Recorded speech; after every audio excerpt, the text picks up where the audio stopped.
నమః శివాయ.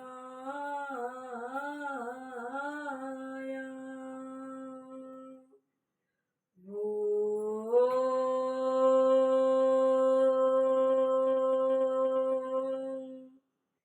నమః శివాయ.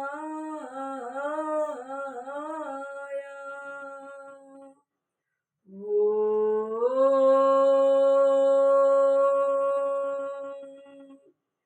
నమః శివాయ. ఓం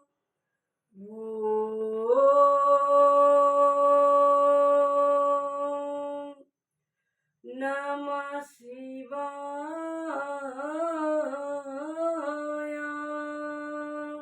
ఓం నమః శివాయ. ఓం నమః శివాయ. ఓం నమ నమ నమ నమ శివాయ. భూలోక మాతను ఆదిపరాశక్తిని అవతారమూర్తిని వెయ్యి కళ్ళ తల్లిని బ్రహ్మ విష్ణు మహేశ్వరుల అమ్మను.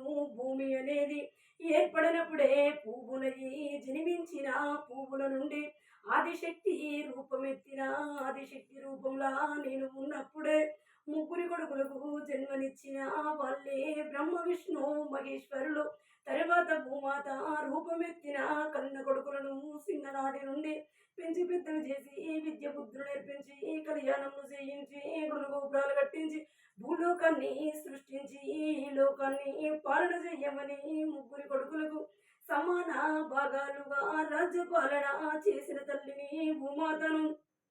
నా పెద్ద కొడుకు బ్రహ్మదేవుడు వాడినేమో రాతరాయుమంటి రెండు వాడు, విష్ణుమూర్తి వాడినేమో ఆయుషుమోయమంటి చిన్నవాడు, శివుడు వాడిని వరాలివ్వమని చెప్పిన ప్రకారంగా ముగ్గురు కొడుకులు ఈ లోకాన్ని పాలన చేసే వాళ్ళు. వాళ్ళ అమ్మను భూమాత తల్లిని భూగర్భంలా ఉండి భూమి బరువును మోసే భూదేవి భూలక్ష్మి దేవత అంటారు నన్ను. అలా కొన్ని యుగాలు గడుస్తుంటే భూమండలముల పాప భారం పెరిగి మాయలు మైమలు మహదండి రాక్షసులు విరివిగా ఎగిసి పడ్డప్పుడు దేవలోకానికి శక్తి లేనప్పుడు దేవాల దేవుళ్ళు దేవలోకముల శోకం మెడతల్లు వనవాసంలా దేవలోకం కన్నీటి శోకముల ఉంటే ఒకనాటి రోజున అమ్మను భూమాత తల్లిని భూగర్భం నుండి దేవలోకం వెళ్ళి కొడుకులారా బిడ్డలారా మీకొచ్చిన బాధలేంటి, ఎందుకు మీరు శోకం విడతలు, మిమ్మల్ని బాధ పెట్టే వాళ్ళు ఎవరున్నారని కన్న కొడుకుల బిడ్డలను నేను అడిగినప్పుడు దేవలోకమంతా అమ్మ భూమాత తల్లి దేవలోకంలా బాగున్నాము గాని భూలోకం వినతే వనవాసం ఉన్నదమ్మా, శోకం ఉన్నదమ్మా, బాధ ఉన్నదమ్మా. భూలోకముల మాయల రాక్షసులు మహదండి రాక్షసులు విరివిగా ఎగిసి పుడతానే ఆ మాయ శక్తులు బలంగా ఎదిరించినప్పుడు దేవలోకం ఓడిపోతుంది, భూలోకం గెలుపుతోనే విర్రవీగుతుంది. అమ్మ భూలోకాన్ని ఓడించే శక్తి దేవలోకానికి లేదు అని కన్న కొడుకులు బిడ్డలు కంట తడి విడుతంటే నా కన్న కొడుకులను భూమండలము బాధ పెడుతుందా, భూలోకము దేవలోకాన్ని ఓడిస్తుందా.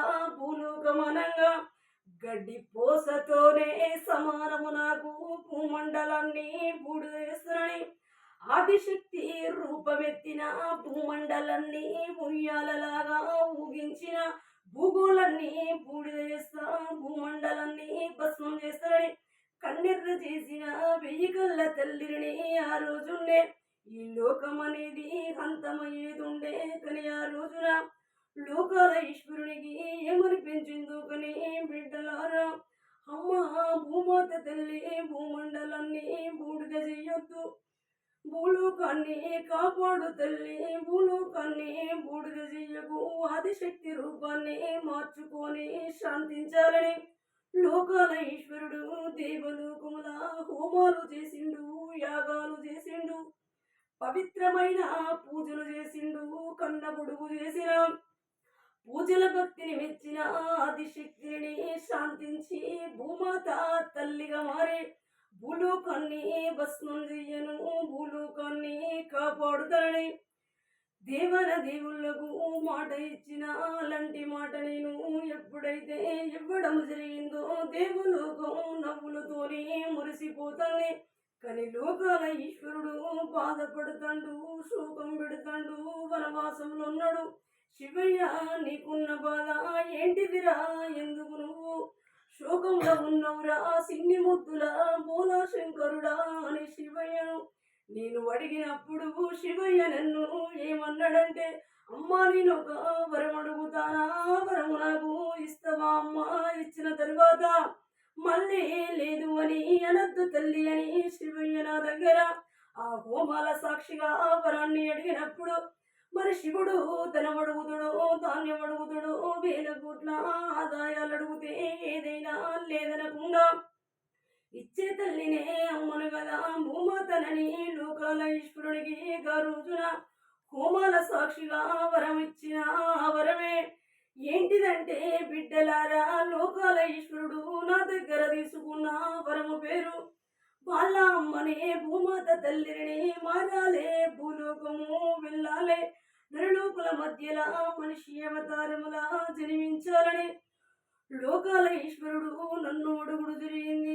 అయ్యో శివయ్య నేను మాట ఇస్తే కదా, ఇచ్చినాక మాట తప్పొద్దు కదా అమ్మనంటే భూతల్లిని ఇచ్చిన మాటకు కట్టుబడిగా ఉంటా, న్యాయమైన బాటలా నడిసే తల్లిని చెడు అనేదాన్ని ఎదిరించే తల్లిని మరి నా కన్న కొడుకు కష్టం ఉన్నదాట, భూలోకముల వనవాసం ఉన్నదాట, నరమానవులు లోకాల ఈశ్వరుణ్ణి ఎలా పూజిస్తారు, భగవంతునికి కష్టం ఎందుకున్నది, కన్న కొడుకులకు కష్టం వస్తే కన్న తల్లినే కదా కన్న కొడుకుల బాధ తీర్చడానికి ఆనాటి రోజున అనుకున్న బిడ్డలారా దేవలోకాన్నే వదులుకుంటా, దేవత రూపాన్నే మార్చుకుంటా, భూలోకము పిలుతా, నరలోకుల మధ్యలో మనిషి అవతారముల నేను జన్మిస్తా, నరలోకులు శివయ్య పూజలు ఎలా చేస్తారు, శివయ్యకు శోకం ఎందుకుందో తెలుసుకుందామనుకున్న భూమాత తల్లిని 33 కోట్ల దేవన దేవుళ్ళ సాక్షిగా దేవలోకాన్ని నేను వదులుకునే ముందు దేవలోకాన్ని దేవతలకిచ్చిన, భూలోకాన్ని శివయ్యకిచ్చిన, దేవత రూపంలో ఉండే నిలువెత్తున విశ్వరూపాన్ని మార్చుకోని ఒక పండులాగా మారి ఒక వరాన్ని లోకాల ఈశ్వరుని చేతిలోకి నేను చేరుకున్న తల్లిని ఆ వరానికి నా పెద్ద కొడుకు బ్రహ్మదేవుడు రాతరాయడం, రెండో కొడుకు విష్ణుమూర్తి ఆయుష్ పోయడం, సిన్ని ముద్దుల శివుడు అవరము దేవలోకం నుండి ఈ భూమండలములా ఇలా వేయడం ఉంటది. నేను జన్మించుడుంటది.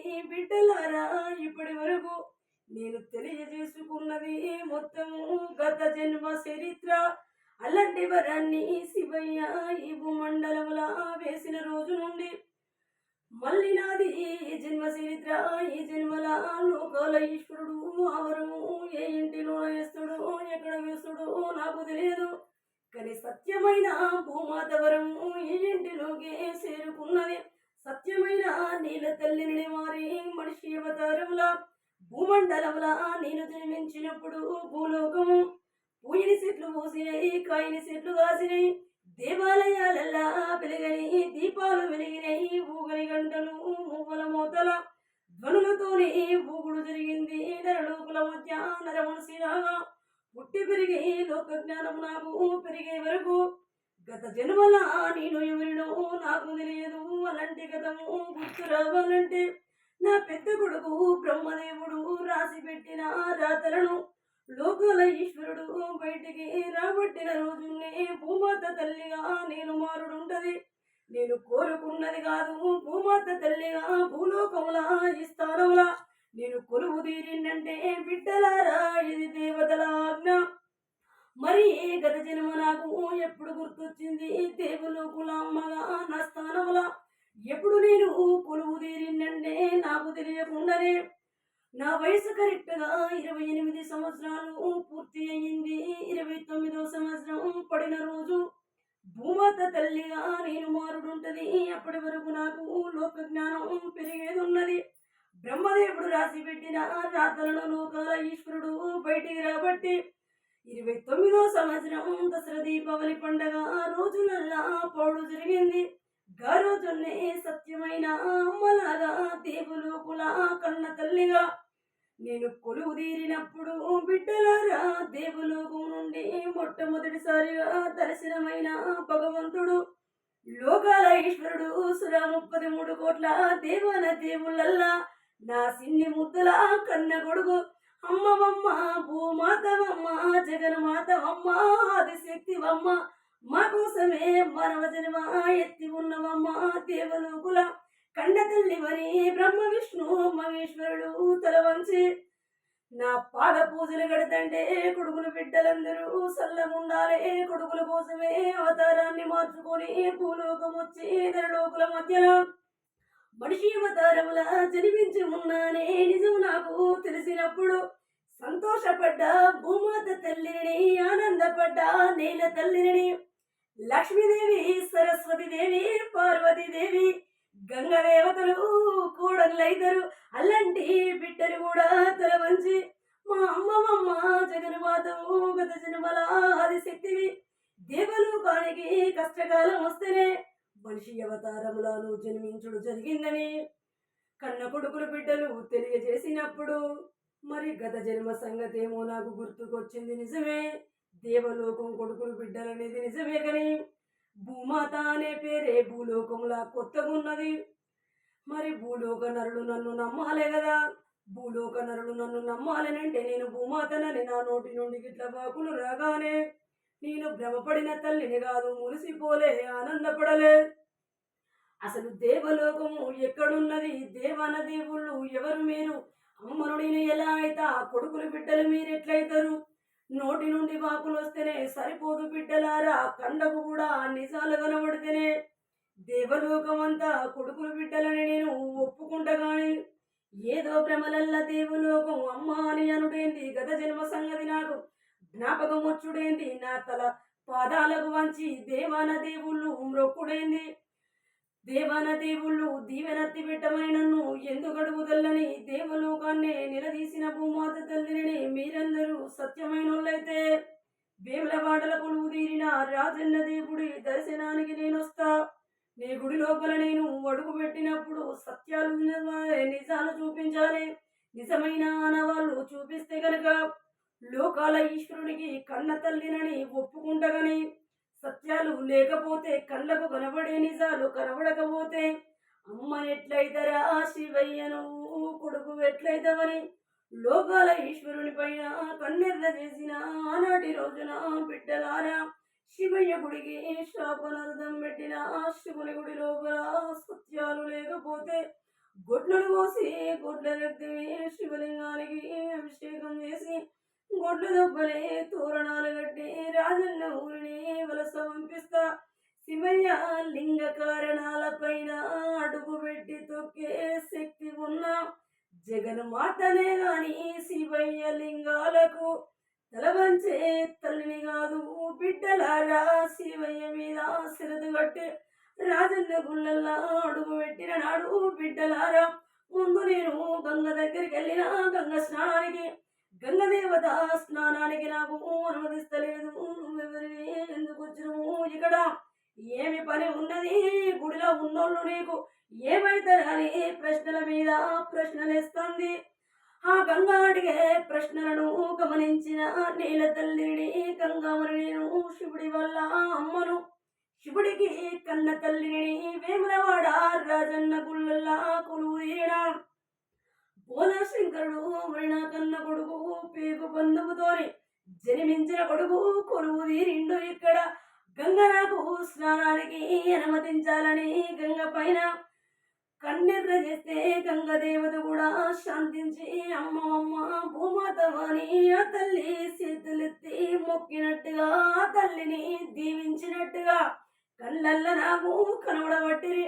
అక్కడి నుండి బిడ్డలారా, రాజన్న దేవుడి దర్శనానికి నేను వెళ్ళినప్పుడు లోకాల ఈశ్వరుడు ఏ విధంగా మరి నాకు కనబడతాడో, కళ్ళకు నిజాలు కనబడాలని తెలియజేస్తానని మది లోపల నేననుకుంటుంటే శివుడు కూడా ఎట్లయినా మా అమ్మే కదా నా కొడుకు వచ్చింది, నాకు శాపం అర్థం పెట్టింది, కన్న తల్లికి నేను ఖచ్చితంగా కనబడాలి అనుకున్న శంకరుడు కూడా మచ్చలు మచ్చలు ఉన్న కోళ్ళగా రూపం ఎత్తుకొని నరవాసన పసిగట్టుకుంటా నేను ఉన్న స్థానం కాడికి వచ్చింది నిజము కోళ్ళగా. పాదాల నుండి సీము రక్తాలు, కళ్ళ నుండి కంటి శోకం. భగవంతునికున్న కష్టాన్ని గమనించిన భూమాతను ఈ నందీశ్వరుడి రూపంలా నా కన్న కొడుకే కొలువు తీరిండు బోల శంకరుడు. ఈ సిన్ని ముద్దుల కొడుకు నా కన్న కొడుకే సత్యాన్ని చూపించిండని శివయ్యకు దీవెనర్తి పెట్టిన అక్కడి నుండి రాజన్న దేవుడి గర్భగుడిలో నేను అడుగు పెట్టినప్పుడు శివయ్య లింగ కారణం పైన ఉండే ఒక పుష్పము నేల మీద పడాలని నేను కోరిక కోరుకున్నప్పుడు శివయ్య లింగ కారణంపై నుండి 2 పుష్పాలు నేల మీద పడ్డాయి. అక్కడ కూడా సత్యాన్ని తెలుసుకున్న భూమాత తల్లిని కోడలి కట్టే స్థానానికి వెళ్ళినప్పుడు కూడా బిడ్డలారా గుంపుల గుంపుల కోలాగల మందుంది అక్కడ. ఏ ఒక్క కోలాగా త్రాడు పట్టుకుందామన్నా మరి నా దగ్గరికి వస్తలేవు. నాకు తెలియకుండానే నా ముందుకు మచ్చలు మచ్చలు ఉన్న కోలాగా రూపముల లోకాల ఈశ్వరుడు తల వంచుకొని నిలబడ్డట్టు అల్లంటి కోల్లాగా త్రాడు ఎప్పుడైతే నా చేతికి చేరుకున్నదో రాజన్న గుడి చుట్టూ అడుగు తీసి అడుగు పెడుతంటే గత జన్మల శివయ్య చిన్నగా ఉన్ననాడు నా సిటికన వేలు పట్టుకొని నడిచిన నడకలు, లాలించిన లాలి పాటలు, తినిపించిన అన్న ముద్దలు గుర్తుకొస్తుంటే బిడ్డలారా ఈ జన్మల చూసిల్లా కన్న తల్లిని మనిషి అవతారము ఎత్తినందుకే నా కన్న కొడుకును, నా సొంత కొడుకును భోలా శంకరుణ్ణి నందీశ్వరుని రూపముల చూసుకునుడు ఇష్టమైన రూపము కాదు. అలాంటి శివయ్య రూపాన్ని చూసి అల్లాడిన తల్లిని, శోకం పెట్టిన తల్లిని, కన్నీటి శోకం అంటే రాజన్న గుళ్ళల్లా బలపోతే నాది. అలాంటి లోకాల ఈశ్వరుని కష్టాలు అడుగుదామంటే మాట్లాడదామంటే మాట్లాడేటోడు కాదు, ఎత్తుకుందామంటే సంకకు రాని కొడుకు, తినిపిద్దామంటే తినటోడు కాదు. శివయ్య కష్టాలు ఎలా తీర్చాలని నాలోన నేను బాధపడుతుంటే లోకాల ఈశ్వరుడు అక్కడ కూడా నన్ను కట్టుబాటు చేసిండు. బిడ్డలారా, అమ్మా భూమాత తల్లి సత్యాల కోసమే నా గుడికి వచ్చినవు. సత్యాలు లేకపోతే గొడ్డలు కోసి గొడ్ల రక్తమే శివలింగానికి అభిషేకం చేస్తానన్నావు. అమ్మవమ్మ భూమాతవమ్మ మా కన్న తల్లివని తల వంచి నీ పాదాలకు పూజ చేస్తే తల్లిని ఎట్లయితా కొడుకులు ఎట్లయితారని ఎదిరించిన భోజగను మాత ఇప్పుడుగా మాట చెబుతానా. అమ్మ భూమాత తల్లి, భూలోకముల శివయ్య విగ్రహాలు గాని లింగాలు గాని ఈ లోకముల కోటి లింగాలున్నా ఇవన్నీ నరమానవులు పూజించిల్లు. నరమానవులు పూజించిన శివయ్య లింగాలను ముట్టుకోవద్దు, పట్టుకోవద్దు. శివయ్య లింగ కారణాలకు నిశ్చిటికల వేలు కూడా తగలద్దు. ఒకవేళ తగులుతే భూమండలం భస్మమైతది. దేవన దేవుళ్ళ ఆలయాలల్లా, అమ్మవారుల గుడులల్లా అడుగు పెట్టద్దు. దేవన దేవుళ్ళకు తల వంచుడుండది. దేవలోకమే తల వంచిని పాద పూజలు గడుతుంది. నరమానవులు వెళ్ళినట్టుగా తీర్థయాత్రలకు ప్రయాణాలు కట్టే వీలు లేదు. ఇక నుండి అమ్మ నువ్వెక్కడుండే ఎక్కడనే దేవస్థానం ఉంటది. నీ అంతరాత్మలనే 33 కోట్ల దేవన దేవుళ్ళు కురువు తీరి ఉంటారమ్మా. భూలోక మాత ఆది పరాశక్తి అవతారమూర్తి వెయ్యగల్ల తల్లి బ్రహ్మ విష్ణు మహేశ్వరులకు జన్మనిచ్చిన జగజ్జనని లోకాల ఈశ్వరుణ్ణి 3 కన్నుల శివయ్యను ఆజ్ఞ పెట్టిన నా లెక్క ప్రకారంగా ప్రపంచాన్ని నువ్వు పాలన చేయాలే. చెడు అనేది ఎదిరించుడు, మాయల నీటి భస్మం చేసుడు, మహదండి రాక్షసుడు ఎదురైనా అంతం చేసుడు ఉంటది. అమ్మ భూలోకాన్ని చూస్తే అదిరే తల్లి కాదు, బెదిరే తల్లి కాదు, బెదిరించే తల్లి, గర్జించే తల్లి, గర్జించే ఆది పరాశక్తి. బిడ్డలారా, భూలోకంలా ఎల్లవేళలా మనిషి అవతారంలా నేను ఉంటా అన్నది నిజము కాదు. సరైన సమయం వచ్చినప్పుడు మనిషి అవతారం మారుతా ఉంటది. ఆదిశక్తిలాగా మారుడుంటది. నల్ల నల్లని రూపంలో ఉంటా, భూమి నుండి ఆకాశం ఎత్తుంటా, ఎర్రటి కనుగుడ్లు నాయి భయంకరమైన రూపము, ఒక అగ్నిగోళం లాగా మండే ఒక శక్తి స్వరూపిణి అంటారు నన్ను భూలోకముల. నేను జన్మించింది బిడ్డలారా ధనము కోసం కాదు, ధాన్యం కోసం కాదు, వేల కోట్ల ఆదాయాల కోసం కాదు, అద్దాల మేడలల్లా నివసించడానికి రాలేదు. అలానే నరమానవుల మధ్య జీవించడానికి కూడా రాలేదు. భూలోకాన్ని ఎదిరించాలే, భూలోకంలా ఉండే మాయల రాక్షసుల రాజ్యాన్ని భస్మం చేయాలే, ఓడిపోయిన దేవలోకాన్ని గెలిపించుకోవాలే, సత్యమైన రూపమెత్తాలే, లోకానికి సత్యాలను చూపించాలి. భూలోకమైన, దేవలోకమైన, యమలోకమైన, స్వర్గలోకమైన, ఆది ప్రాతాల లోకమైన అన్ని లోకాలల్లా ముందు స్థానంలా ఉండే తల్లినే భూమాతను. నా మాటకు తిరుగుండది బిడ్డలారా, నేను చెప్పిన మాటకు కట్టుబడిగా ఉండేదే దేవలోకం అంటే. భూమాతనంటే భూలక్ష్మి దేవతను, ధనలక్ష్మిని, ధాన్యలక్ష్మిని, లక్ష్మీ దేవతను, సంతాన లక్ష్మిని, అన్ని రూపములల్లా కొలువుదీరి ఉన్న ఆది పరాశక్తిని, బ్రహ్మ విష్ణు మహేశ్వరుల అమ్మను, సుర 33 కోట్ల దేవర దేవుళ్లకు జన్మనిచ్చిన జగన్మాతను. భూలోక నరులంటే కొడుకులు బిడ్డలైతరు, అందరినీ చల్లగా కాపాడే భూమాత తల్లిని. ఇవాటి రోజున బిడ్డలారా, మహాశివరాత్రి పండుగ రోజున లోకాల ఈశ్వరుడు భూలోకముల ఆలయాలల్లా, దేవాలయాలల్లా శివయ్య లింగ కారణం రూపముల అలంకరణతోనే సంతోషంగా ఉండేటోడే పూల శంకరుడంటే. శివ పార్వతుల కళ్యాణము, మర్యాది దంపతులు 3 ముళ్ళ బంధంతోని ఏటడుగులేసి ఏకమైన పచ్చని జంటకు భూలోకముల నరమానవుల వల్ల గాని, మాన్యల రాక్షసుల వల్ల కష్టకాలము కన్న కొడుకుకు రావద్దని ఇదే నా దీవెనర్ది లోకాల ఈశ్వరుడికి. దేవలోకానికి నేను దీవెనర్తులు పెడతా బిడ్డలారా. దేవన దేవుళ్ళని కంటికి రెప్పలాగా కాపాడుకునే భూమాత తల్లిని. అందుకే దేవలోకానికి ఏనాడు నేను తల వంచే తల్లిని కాదు, భూమాతనంటే ఎప్పుడు ఓడిపోవుడుంటది, ఎప్పుడైనా గెలుపు స్థానమే ఉంటది. భూమండలాన్ని, దేవలోకాన్ని కంటికి రెప్పలాగా కాపాడుకోనే జగజ్జనని, జగన్మాత, భూమాత, భూదేవి, భూలక్ష్మి దేవత అంటారు నన్ను. ఇది నా జీవిత చరిత్ర.